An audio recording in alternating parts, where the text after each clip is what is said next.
ಅವರು ಒಳ್ಳೆಯವರು, ಇವರು ಕೆಟ್ಟವರೆಂದು ಕೆಲವೊಮ್ಮೆ ನಾವು ತೀರ್ಮಾನ ಮಾಡಿಬಿಡುತ್ತೇವೆ.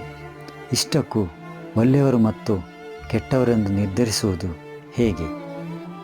ಯಾರೂ ಕೂಡ ಒಂದು ಕಾರಣವಿಲ್ಲದೆ ಕೆಟ್ಟವರಾಗುವುದಕ್ಕೆ ಸಾಧ್ಯವಿಲ್ಲ. ಒಳ್ಳೆಯವರಾಗುವುದಕ್ಕೆ ಹೇಗೆ ಒಂದು ಕಾರಣವಿರುತ್ತದೋ, ಕೆಟ್ಟವರಾಗುವುದಕ್ಕೂ ಒಂದಲ್ಲ ಒಂದು ಕಾರಣ ಇದ್ದೇ ಇರುತ್ತದೆ. ಅವರು ಕೂಡ ನಿಮ್ಮ ಥರ ಮನುಷ್ಯರೇ.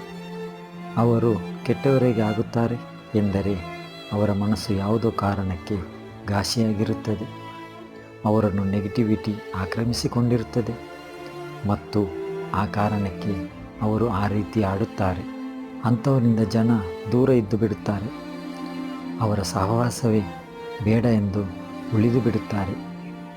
ಅವರನ್ನು ದೂರ ಇಡುವುದು ದೊಡ್ಡ ವಿಷಯವಲ್ಲ, ಆದರೆ ಹತ್ತಿರ ಕರೆದು ಅವರನ್ನು ಅರ್ಥ ಮಾಡಿಕೊಂಡು ಅವರ ಜೊತೆಗೆ ಮಾತನಾಡುವುದು ಬಹಳ ಮುಖ್ಯ.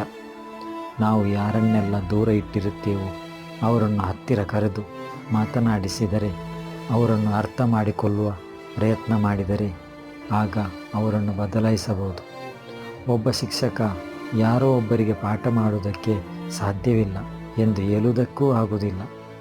ಒಬ್ಬ ವೈದ್ಯ ಯಾರಿಗೋ ಚಿಕಿತ್ಸೆ ಮಾಡುವುದಕ್ಕೆ ಸಾಧ್ಯವಿಲ್ಲ ಎಂದು ಹೇಳಲು ಆಗುವುದಿಲ್ಲ.